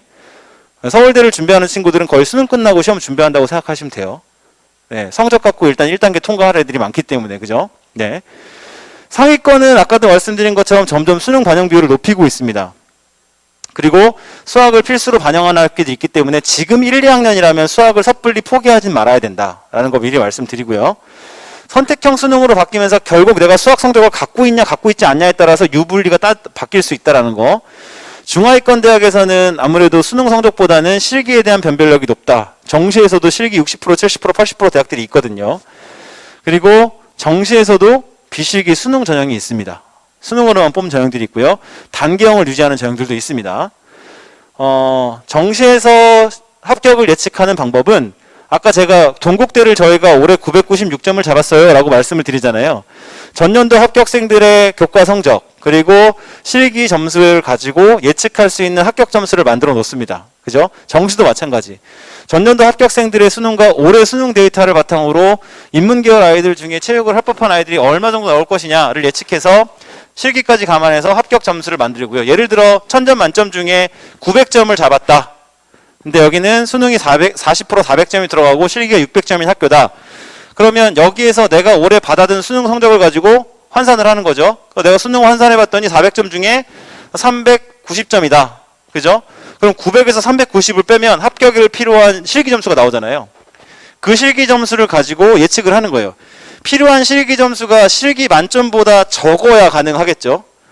필요한 실기 점수가 700점인데 실기 만점이 600점이다. 그럼 가서 아무리 잘 봐봐야 떨어진다는 얘기잖아요. 그죠? 그래서 이런 식으로 지원 가능 여부를 볼 수 있기 때문에 우리 어머님들이 제일 취약한 부분들이 이 부분이 학원에서 얘 됩니다. 뭐 이렇게 얘기하면 되는 줄 알고 계시는 경우가 많은데 조금만 관심을 가지시면 판정하실 수 있거든요. 아까도 말씀드린 것처럼 실기 만점표 딱 깔아놓고 우리 아이 실기 성적 기록 죄송합니다. 실기 성적으로 점수 계산해 보시면 돼요. 그리고 정시 때 되면 진학사나 뭐 이런 성적 입력 지원 사이트에서 우리 아이 수능 성적 다 환산해 주거든요. 네, 환산해 주기 때문에. 그리고 예전에야 최대 입시 학원들이 이렇게 막 아름아름 자기들끼리 커트라인 갖고 있었는데 지금은 조금만 찾아보시면 저만 해도 제가 만드는 커트라인을 다 공개를 하고 있으니까 찾아보시면 다 나오니까 그런 거 바탕으로 우리 아이가 붙을 수 있는지 없는지를 따져보신 다음에 지원하실 수 있다. 뭐 제가 교직에 나오기 전에 저도 학원을 했습니다. 학원을 하다가 와이프가 학원 이 생활이 너무 안정적이지 않다고 그래서 교사를 해보면 어떻겠느냐. 그래서 저도 교사가 되기까지 좀 오랜 시간이 걸렸어요. 학원을 하다가 아무래도 시험 준비하고 이러다 보니까. 근데 저는 그렇게 하진 않았지만 제 주변에 학원을 하는 선후배들을 보면 이런 말들을 씁니다. 전략적 재수 양산이란 말을 씁니다. 이게 무슨 얘기냐면 3월달, 4월달에 운동을 시작하지 않는 애들이 많거든요. 그럼 학원 입장에선 3월달, 4월달에 수입이 되게 적어요. 그래서 조금 괜찮은 애들한테 야 여기 가능해 좀만 하면 돼 이렇게 푸시를 해서 떨어지면 야 조금 아까워서 떨어졌어 올해 다시 해보자 뭐 이런 경우가 있기는 합니다. 요즘은 안 그러시겠지만 다들. 네. 그래서 그런 어떤 후킹에 당하지 않으시려면 아까 보여드렸던 그런 배점표 그다음에 요강들을 우리가 좀 아셔야 되거든요. 그래서 제가 그것들을 제공을 하고 있으니까 보시면서 얘가 정말 가능한가? 이거를 따져보시고 최종 지원을 하시라는 거죠. 정시 때도. 네, 비실기 대학입니다. 중앙대 완전히 비실기고요. 수시 정시 모두. 한체대에서도 스포츠 청소년 지도학과에서는 8명을 선발을 합니다. 보시면 과목은 국어, 수학, 탐, 이 이렇게 되어 있으면 대부분 똑같은 양식을 쓰거든요. 탐구는 2과목을 다 반영한다라고 보시는 이렇게 이해하시면 돼요. 그리고 여기 보시면 탐구 플러스 국수 0이잖아요. 그러면 탐구는 필수고 국어, 수학, 영어 중에 전체 3과목 반영이니까 2개 잘한 거 쓰는구나 이렇게 이해하시면 됩니다. 그래서 정시는 내가 갖고 있는 성적의 유불리를 반드시 따주셔야 된다는 거예요. 반드시. 네. 네, 여기는 전부 비실기 전형이고요. 그다음에 정시에서 아까도 말씀드린 것처럼 수능 반영 비율이 점점 높아진다고 말씀을 드렸는데 연대가 제일 높게 85%를 반영하고요. 그다음에 과기대, 서울대, 중앙대, 한양대, 성균관대가 80%를 반영하고 고대, 상명대, 단국대, 인하대 뭐 이런 데들이 70%를 반영합니다. 그런데 수능 성적이 높게 형성될 거다라고 무조건 생각하시지 마시고 학교 레벨이 어느 정도인가를 보시고 그 레벨에 맞춰서 아이들의 성적대가 형성된다고 보시면 되거든요. 다시 말씀드리면 여기랑 서울대는 거의 평균 뭐 1.1등급 후반까지는 쓰겠다라고 2등급 초반까지 쓰겠다고 생각하시면 되고 여기서 중앙대가 받아먹어요.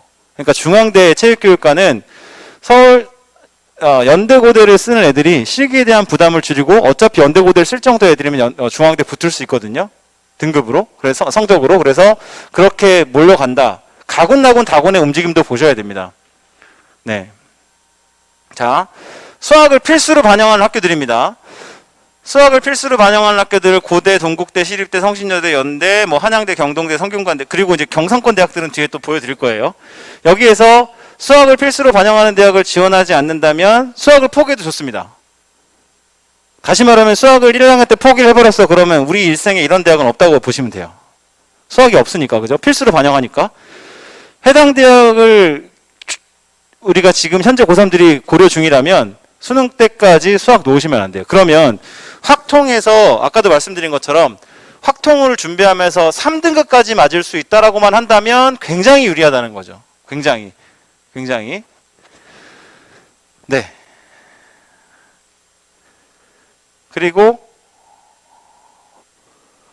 선택 반영한 수학을 뭐 국어랑 수학 중에 선택할 수 있는 학교들. 네.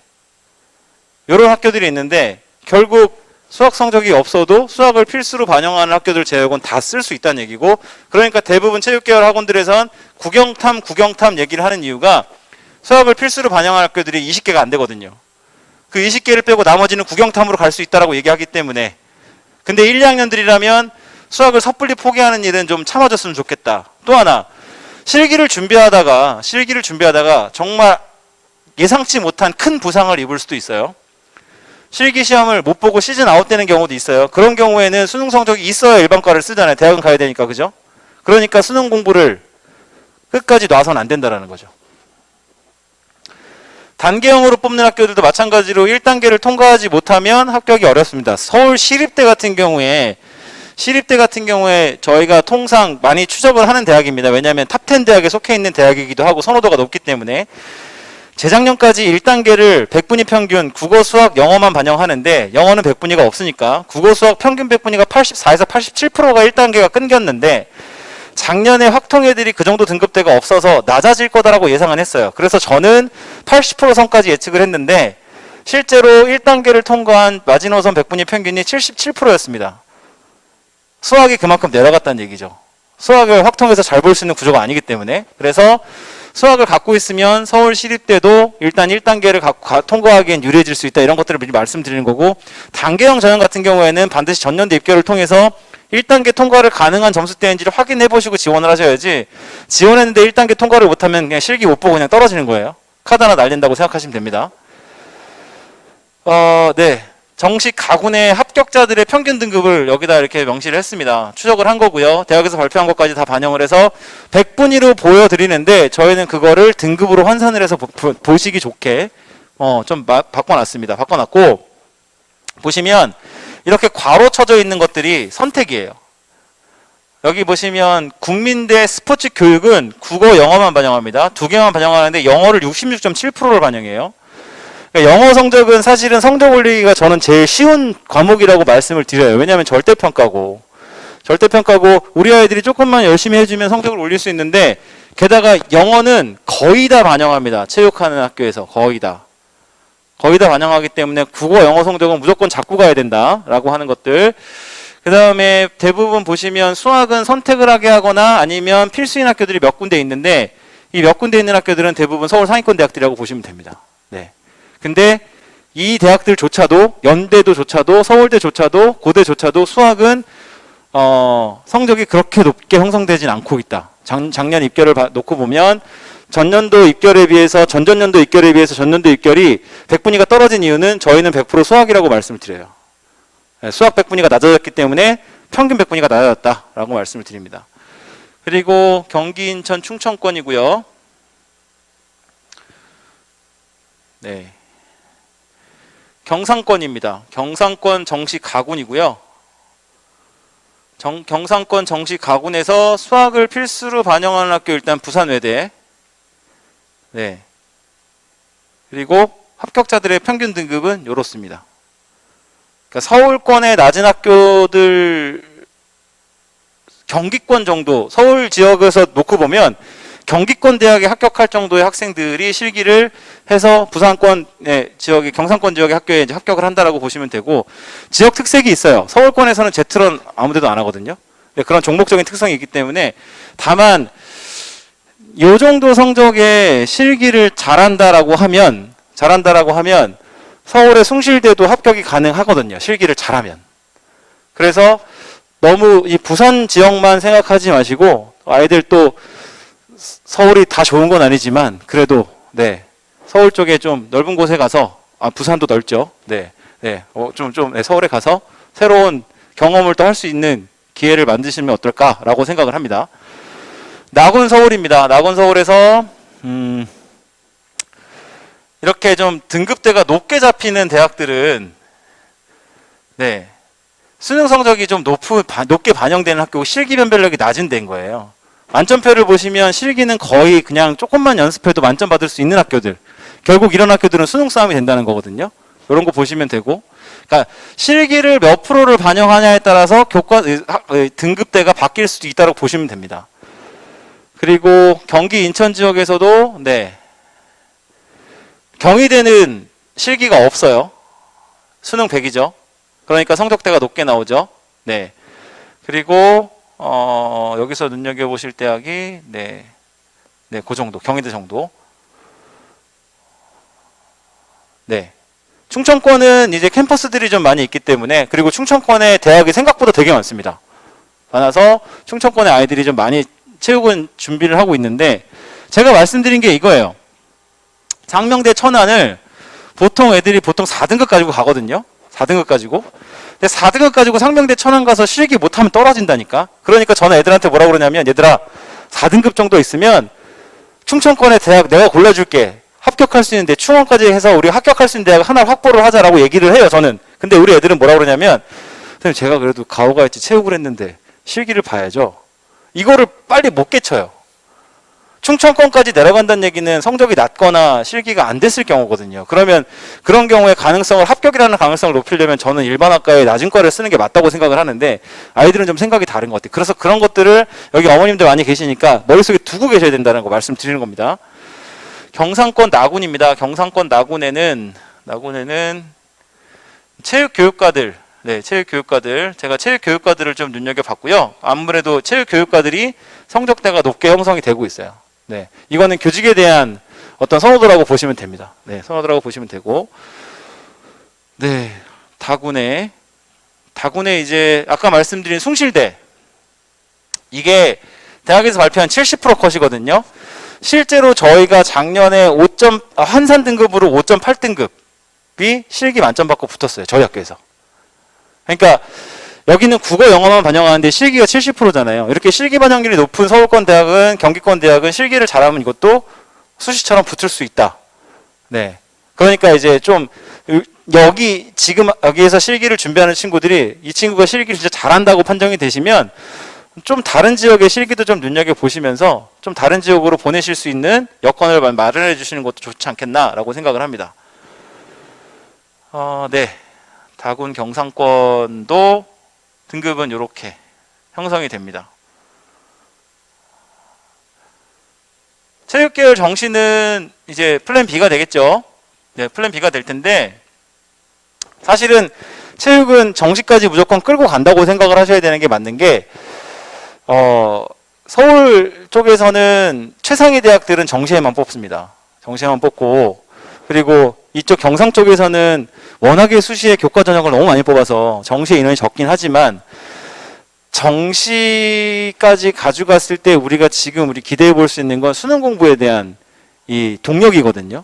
3개월 남았어요. 3개월. 교과 성적은 3학년들 같은 경우에 끝났습니다. 끝났지만 3개월 남은 기간 동안에 3개월, 8, 9, 10, 11, 네, 뭐 3개월 반 정도 남았을 때 100일이 깨졌죠. 엊그제.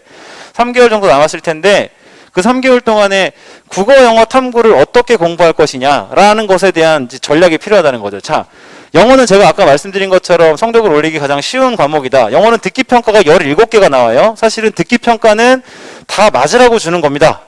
근데 내가 지금 듣기평가를 틀리고 있다. 그러면 내가 뭘 틀리는지 왜 틀리는지를 일단 확인을 해야 돼. 그러면 잘 못 알아들어서 틀린다. 그럼 우리 뭐 해야 될까요? 지금 기출문제나 시중에 나와 있는 문제집을 통해서 이 듣기 파일을 주는 거를 계속 들으면서 연습을 해야 돼. 들으면서 모르겠어. 그러면 스크립트 줘요. 스크립트 보면서 읽으면서 쫓아가는 연습해야 돼요. 이 17개를 다 맞췄냐 못 맞췄냐가 일단 내가 상위권 등급으로 가느냐 못 가느냐 큰 걸림돌이 됩니다. 그 다음 어법이 하나가 나와요. 그 어법은 하나를 틀렸다고 해서 크게 등급에 영향을 주진 않아요. 지금 그거 한 문제 때문에 문법 정리를 할 수는 없고요. 결국 나머지 27개가 독해에서 나온다는 거죠. 그죠? 자, 우리나라에서 지금 교육과정 속에 있는 애들이 영어 교육을 얼마나 받았느냐? 고3이면 9년은 받았어요. 왜냐하면 초등학교 3학년 때 하이제인이 처음 나오거든요. 근데 대부분 영어 교육 초등학교 3학년 때 시키지 않으시죠? 먼저 시켜요. 그죠? 뭐 책이 됐건 뭐가 됐건. 그러면 이 대한민국 바닥에서 영어 교육을 10년 정도 영어법을 먹었는데 얘네가 지문을 보면요. 이게 몇 형식이고 뭔진 모르지만 어떻게 끊어서 해석을 해야 되겠다는 보인다고 하더라고요. 그거 안 보이면 문제래요. 우리 영어 선생님들이 그래요. 그러면 어떻게 해석을 해야 되는지도 알아. 그럼 독해는 뭐야? 해석을 하고 그 내용을 물어보는 문제, 해석을 하고 비교 분석하는 문제, 해석을 하고 논리 추론하는 문제. 크게 세 가지 유형이잖아요. 전제 조건은 해석을 하고예요. 어떻게 해석하는지도 알아. 근데 해석이 안 돼. 이유가 뭘까요? 단어예요. 머릿속에 들어있는 단어가 없는 거죠. 자, 애들이 단어를 되게 많이 외워요. 저희 큰애가 고2라고 말씀드렸죠. 하루에 외우는 단어량이 엄청나요. 왜? 학원에서 집에 안 보내준대요. 단어 테스트에서 통과 못하면. 맨날 10시까지 안 와요. 너 왜 안 오니? 그럼 단어 통과 못했어. 그리고 통과했다고 11시쯤 와요. 그래서 제가 그 다음날 그 단어를 물어봤어요. 몰라요. 테스트용이에요. 근데 우리는 머릿속에 남아있어야 돼요. 자, 마이크. 내가 이거 읽을 줄도 알고 쓸 줄도 알아. 언젠가 외웠던 단어야. 지나가다가 마이크를 봤어. 내가 저거 외웠던 단어인데 저기 뜻이 뭐였더라? 이거 아는 건가요? 모르는 걸까요? 모르는 거예요. 머릿속에 남아있으려면 계속해서 눌러줘야 되거든요. 어제 외운 단어, 오늘 외울 단어 있으면 오늘 외울 단어 보기 전에 어제 외운 단어 눈으로 한번 쓱 보고 오늘 거 외우고 내일 외울 단어 어제 그제 외운 거 보고 모레 외우고. 제가 수능 감독을 가잖아요. 공부를 잘하는 애들이 수능을 보는 시험장도 몇 번 갔어요. 확실히 달라요. 공부를 못한다고 표현하기 좀 그렇지만 특목고 자사고 풀이 아닌 일반고 애들이 오는데 되게 재밌는 애들이 많아요. 시험장 올 때 막 이민 가방 메고 와요. 지가 공부한 책 다 들고 와요. 보겠다고 갖고 오는 거겠죠. 그죠? 볼까요? 버리러 오는 거예요. 절대 안 봐요. 가방 앞으로 제출하세요. 그러면 끝이에요. 근데 특목고 자사고나 뭐 이런 애들이 있는 학교에 가면 국어 시간 전에 자기 노트 하나 딱 꺼내요. 뭐가 들어있을까요? 자기가 주로 틀렸던 비문학의 소스들, 자기가 주로 틀렸던 문학 작품의 개념들, 그죠? 수학 시간에 내가 자꾸 틀렸던 오답 정리한 노트들, 영어 시간엔 이미 그 정도 되는 친구들은 다른 게 문제가 아니라 모르는 단어가 튀어나올까 봐 걱정되니까 안 외워졌던 단어들을 본다는 거죠. 네. 이제부터 할 수 있습니다. 지금부터 대수능까지 하루에 5개 지문 정도만 매일매일 문제를 푸는데, 읽고 푸는데 형광펜을 들고 일단 조금이라도 모르는 단어들은 체크. 써서 암기, 이제 지문 안에 모르는 단어가 하나도 없게 만들어 놓고 해석하고 문제 푸는 연습을 지금부터 대수능까지 매일매일 이어간다면 충분히 3등급 이상까지 갈 수 있다. 독해가 27문제. 자, 어떤 친구가 영어가 어떤 회차에는 뭐 3월 달에는 2등급, 4월 달에는 3등급, 5월 달에는 또 2등급, 6월 달에는 또 3등급 이렇게 나와요. 이유는 하나. 아는 단어가 많이 나오면 2등급을 유지할 수 있는데 모르는 단어가 많이 튀어나오면 등급이 떨어진다는 얘기예요. 예. 영어는 이제 우리가 단어부터 시작해서 독해 위주의 어휘학습을 이어가야 된다. 자, 탐구 여름에 끝내주셔야 됩니다. 여름에 우리 아이들이 탐구를 뭐 한 달이면 된대요, 2주면 된대요, 뭐 이런 얘기를 입에 달고 살아요. 실제로 한 달 만에 제가 담임했던 아이 중에 9월달 수능 신청할 때 선생님 저 한지를 배워본 적은 없지만 한지를 해볼 수 있을 것 같습니다. 웃기지 마. 할 수 있을 것 같습니다. 그래서 진짜 한 번도 배워본 적이 없고 시험 봐본 적이 없는 한지를 신청했어요. 걔가 대수능에서 1등급이 나왔거든요. 9월에 신청해서 2달 만에 할 수는 있어요. 그런데 굉장히 조마조마하잖아요.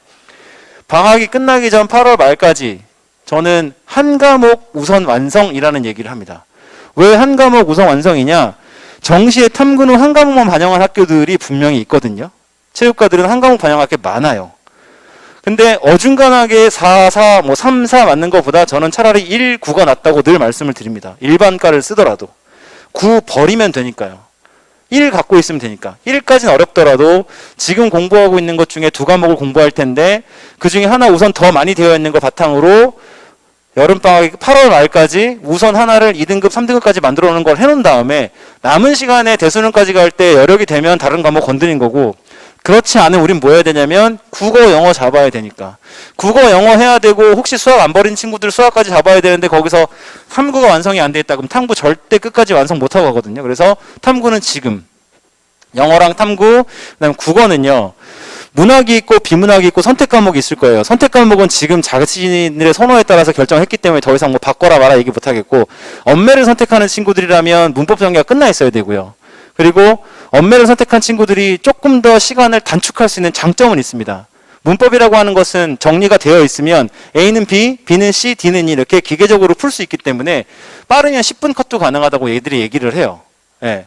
근데 보통은 80분 시험 중에 엄매랑 화작을 10분 컷이냐 12분 컷이냐 15분 컷이냐를 따집니다. 그것들을 15분 안에 끝내줬다 그러면 나머지 65분 동안 문학이랑 비문학을 보는 거고요. 그래서 엄매냐 화작이냐는 자신의 선호도에 따라서 충분히 연습이 돼야 되는 거고, 그럼 결국엔 공통 과목인 문학이냐 비문학이냐의 싸움인데, 문학은 개념 정리가 끝나야 문제를 풀 수 있다고 우리 선생님들이 얘기를 하세요.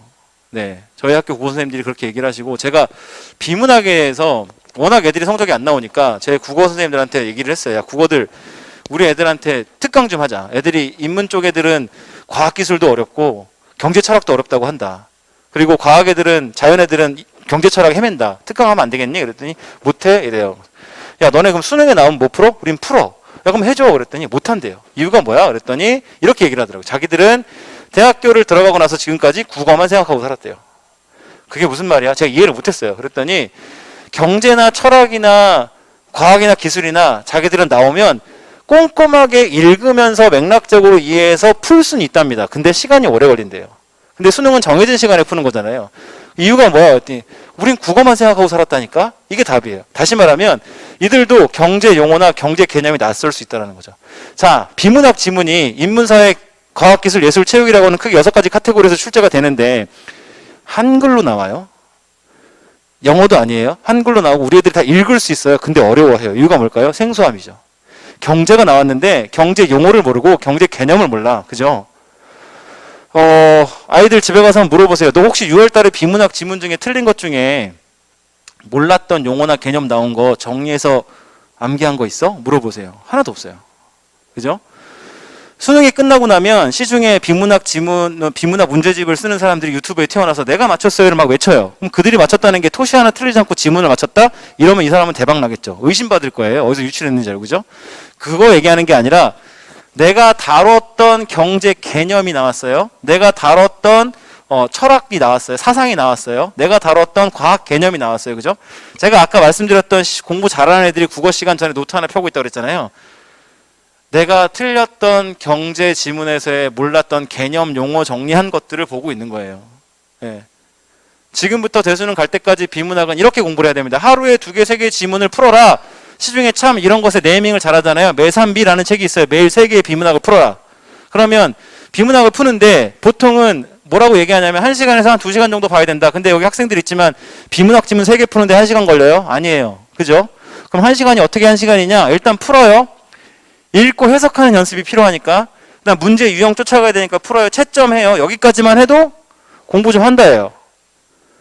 더 공부하는 친구들은 해설서를 보고 내가 왜 틀렸는지, 내가 이 지문을 해석한 국어적인 방법이 맞는지를 확인을 합니다. 보기에 나와 있는 선지의 옳고 그름을 판단하는 것도 확인을 합니다. 제가 여기서 애들한테 이 얘기를 한 번 더 해요. 야, 이제부터 지문을 다시 한번 봐라. 왜요? 우리 학교 애들이 그래요. 네가 분명히 읽으면서 몰랐던 용어가 있을 거고 개념이 있을 텐데 그건 정리하고 해야 되지 않겠니? 똑같은 게 나와요? 그거 내가 해야 돼요? 이렇게 물어보는 거잖아요. 근데 영어 지문을 6월달 모의고사 지문에서 모르는 단어가 한 10개 나왔는데 안 외우고 9월달 갔더니 또 나와요. 또 모르는 거랑 똑같은 거예요. 아까도 말씀드린 것처럼 비문학은 인문사회, 과학기술, 예술, 체육이라는 카테고리에서 나옵니다. 여기서 나왔던 글이 똑같진 않지만 비슷한 분야와 맥락은 또 나올 수 있다는 거죠. 여기서 몰랐던 개념 용어들을 내가 정리했으면 그것들이 다음번 시험에 나한테 배경 지식으로 작용할 수 있다는 거죠. 결국 그 싸움이에요. 모든 분야를 알 수가 없어요, 우리가. 그죠? 그러나 고등학교 교육과정을 벗어나지 않는 범위 내에서 출제를 하게끔 되어 있습니다. 저희 아들한테 이런 얘기를 했더니 저희 아들이 그래요. 아빠, 주석 달려. 이래요. 주석이 달린다는 얘기는 이거는 고등학생이 모르겠다 라고 하는 건 주석을 달아주세요. 그래서 그랬어요. 여기 나와 있는 주석 달린 거 말고 나머지는 다 알아? 그건 알아야 되는 건데 아니 그건 모르지. 그거 하라는 거야. 심한 말은 못하겠고 제 새끼라. 예. 우리 아이들이 이제 남은 기간 동안에 성적을 올린다라고 하는 것은 어떤 거냐면 내가 잘하는 건 뭐고 못하는 건 뭐냐. 그럼 잘하는 건 어떻게 더 잘하게 할 것이며 못하는 걸 어떻게 채울 것이냐. 이 분석과 실행 능력 이게 중요하거든요. 그래서 제가 단순하게 지금 큰 덩어리에서 국어, 영어, 수학, 국어, 영어 탐구를 말씀드렸지만 우리 아이들이 지금 대부분 체육하는 친구들이 수학을 어려워하잖아요. 수학을 놓은 친구들도 많을 거고 그러면 수학은 내려놓더라도 국어, 영어, 탐구 정도는 꼭 잡고 가야 정시에서 기회를 볼 수 있기 때문에 네, 이거를 강조를 해주십사라고 부탁을 드리는 겁니다. 영어는요. 네, 대학별로 반영하는 방법이 다릅니다. 어느 대학은 감점제를 쓰고요. 어떤 대학은 점수를 주기도 하고요. 네. 그러나 대부분 학교들이 3등급 정도까지는 큰 문제가 없습니다. 영어는 정시에서. 네. 그리고 영어를 국민대 같은 데 66.7%, 그다음에 두 과목 반영하는 데는 50%로 반영하기도 하고 영어를 반영하는 비율이 높은 대학들도 많기 때문에 그래서 영어 성적은 반드시 우리가 잡고 가야 된다. 체육을 하는 친구들이라면. 자, 탐구는 아까도 말씀드린 것처럼 한 과목만 반영하는 학교들도 있기 때문에 그리고 탐구 반영 비율이 높은 학교들이 많아요. 왜? 영어가 절대평가로 바뀌면서 탐구에 대한 변별력이 높아졌다는 거죠. 가점제, 감점제를 쓰면 비율을 안 주는 거기 때문에 그죠? 그 다음 실기는 자, 나 실기를 3학년 때 시작할 거야. 운동 잘하니까. 난 실기 준비 시작했어. 생각보다 힘드네. 뭐 이런 대화들이 있을 수 있어요. 잘할 것 같은 느낌적인 느낌이 아니라 실제로 몸으로 부딪혀 봐야 검증을 해봐야 된다고 말씀을 드리는 거고 적어도 6개월 이상의 준비를 통해서 실기를 검증하실 것을 권장을 드리고 이미 지금 3학년이라면 이제부터 흔히들 또 착각하시는 건 뭐냐면 여름 지나고 9월 달쯤 되면 학원을 하다 보거나 아니면 학교에서 체대 입시를 지도하다 보면 선생님 저 운동 좀 쉴게요. 왜? 수능 좀 올리고 올게요. 올리고 온 애를 본 적이 없습니다. 저는 그렇게 얘기를 하면 너 어디까지 올릴 거야? 언제 올릴 수 있어? 닥치고 그냥 운동해. 라고 얘기합니다. 왜? 운동은 주 3회를 했어요. 이 친구가. 주 3회를 2시간씩 했다. 근데 이 친구가 수능 공부한다고 한 달을 쉬었다. 2달을 쉬었다. 다시 나타났다. 제로 게임입니다. 운동의 효과는 떨어집니다. 그냥 다시 체력이 완전 바닥을 쳐요. 저는 체대 입시를 지도할 때 꼭 학부모님들을 공개 수업을 한 학기에 한 번씩은 해요. 그리고 그날은 정말 세게 운동을 합니다. 처절함을 좀 보셔야 되니까. 체대 입시를 하는 애들이 생각보다 운동량이 엄청 많거든요. 제가 대학 가서 운동부 애들이랑 이런저런 얘기를 했어요. 운동과 관련된 얘기를 했어요. 저희 학교 운동부 애들이 체육과 온 애들이 너같이 운동해 다? 사람이야? 네. 먹은 게 없는데 토해요. 체력이 떨어지면 뛰다가. 그렇게 힘들게 운동하거든요. 근데 그 운동을 쉰다? 떨어지는 거예요. 그래서 무조건 병행입니다. 운동을 쉬는 경우는 체육을 지도하는 학원이나 학교에서 야, 우리 수능 대비해서 일주일에 1시간씩만 빼자라고 할 때만 쉬세요. 내 의지로 실기를 쉬면서 성적을 올리겠다? 그러려면 월수금 2시간씩 운동을 가는 친구들이라면 운동을 가기 전에 1시간, 끝나고 나서 1시간까지 대부분 한 3, 4시간을 움직이잖아요. 그러려면 운동을 쉴 때 그 3, 4시간을 꼼짝없이 엉덩이를 깔고 공부를 하고 있어야 돼. 근데 그렇지 않아요. 예. 운동 하루에 2시간 한다고 해서 성적이 떨어진다는 아닙니다. 이제는 운동에 따른 피로도가 없는 아이들인 거예요. 지금쯤 운동을 하고 있는 친구들이라면. 그러니까 뭐 시간을 조금 줄일 수 있죠. 2시간 하던 걸 1시간으로 줄인다거나 이럴 수는 있지만 운동을 아예 쉬는 거는 저는 권장하지 않는다. 네. 뭐 이제 3학년들은 해당이 안 되겠지만 1, 2학년들이라면 일단은 요걸 다 생각을 하고 있어야 됩니다. 교과, 학생부, 수능과 실기까지를 염두에 두고 준비를 해야 내가 일단 학교를 선택함에 있어서 불리함이 없다라는 거고요. 실기가 좀 안 됐을 때에도 교과나 종합으로도 쓸 수 있고 실기를 잘한다면 교과나 종합으로는 일반과를 도전할 수도 있거든요. 그래서 이런 것들을 좀 제가 또 교과나 학생부 수능 실기를 1, 2학년 때 챙겨야 된다는 얘기는 가장 큰 건 그거예요. 운동을 더 이상 못하게 됐을 때를 대비해야 된다. 내지는 실기를 해봤더니 나는 실기론 승산이 없다고 판단됐을 때 돌아서야 되는데 수능과 교과와 학생부가 준비 안 돼 있으면 수시 쓸 게 없고요. 수능이 준비 안 돼 있으면 정시 갈 게 없으니까. 그래서 1, 2학년 때는 다 준비하고 가야 된다. 무조건 우린 병행입니다. 병행. 그러다가 2학년, 2학기, 3학년 1학기 때 방향이 정해지면 하나씩 놓는 거죠. 나 비실기 교과로 갈 거야 그러면 학생부는 크게 신경 안 써도 되고요. 그죠? 아니야 난 정시로 갈 거야 그러면 수능만 신경 쓰고 실기만 신경 쓰면 되는 거고요. 이렇게 가지치기는 올라가면서 하는 거다. 네. 뭐 정시 등급별 지원 가능 대학은 뭐 이렇게 꼭 간다는 건 아니고요. 입시 결과를 통해서 나눈 거니까 참고만 하시면 될 것 같습니다. 제가 긴 시간 강의를 했는데 저는 그렇게 생각합니다. 체육을 하는 친구들 저는 굉장히 사랑합니다. 제가 체육과를 나왔고 또 저도 일반 학생으로서 수능과 실기를 병행했던 학생이고요. 그리고 큰 부상으로 정시 때는 현역 때는 시험을 다 망쳐서 저는 가나 다 라군까지 쓸 수 있는 학번이었거든요. 근데 가나 다 라군의 학교 중에 하나도 합격을 하지 못했어요. 허벅지 뒤에 인대가 파열돼서 실기를 볼 수가 없는 상황인데 사실 그때 제가 생각을 바꿔먹고 갖고 있던 성적을 가지고 일반과를 썼으면 어디든 갔겠죠. 저희 학교는 생각보다 수능을 많이 요구하고 성적이 좋은 학교니까 제가 나쁜 성적은 아니었거든요. 근데 미련하게 집에다 얘기하면 혼날까봐 아픈 거 숨기고 시험장은 또 갔어요. 뭐 좋은 결과가 안 나왔겠죠. 재수할 때 절치부심 운동을 열심히 했습니다. 운동을 열심히 했고 제 자랑이 아니지만 연대가 제가 시험 볼 때 200점 실기 만점이었고 제가 197점이었고요. 중대는 100점 만점에 99점이었고 중대는 학과 수석을 했고요. 이걸 아무도 안 믿을까 봐 합격증을 아직 갖고 있습니다. 네, 저희 아들한테 맨날 보여주면서. 네. 근데 실기를 준비한다는 거는 저는 아이들한테 얘기를 해요. 네가 실기까지 준비하면서 되게 어려운 길을 가고 있는데 사람들은 네가 어려운 길을 간다고 생각하지 않고 되게 수월한 길을 선택했다고 생각할 거야. 왜? 체육은 그런 인식을 갖고 있으니까. 그러니 네가 공부와 실기까지 병행하는 어려운 길을 선택했다면 제발 좋은 학교를 가졌으면 좋겠다. 라고 1학년 때부터 교과와 수능과 그리고 학생부 관리에 대해서 계속 강조를 하는데 얘네가 3학년 때 원서 쓸 때 저한테 와서 이런 얘기를 해요. 말을 좀 들을 걸 그랬어요. 지금 후회돼요. 네. 그래서 지금 3학년들은 어쩔 수 없습니다. 갖고 있는 거 가지고 최선의 선택을 하도록 말씀드린 것들을 고려해서 수시나 정시 지원 전략을 세우셔야 되고요. 여기 혹시 1, 2학년 학부모님이나 학생이 있으시다면 보여드린 전형이 크게 바뀌지 않습니다. 그러니까 이런 걸 바탕으로 앞으로의 대입 전략을 어떻게 세울 것인지에 대한 충분한 고민이 되셨기를 바랍니다. 네, 긴 시간 들어주셔서 감사합니다.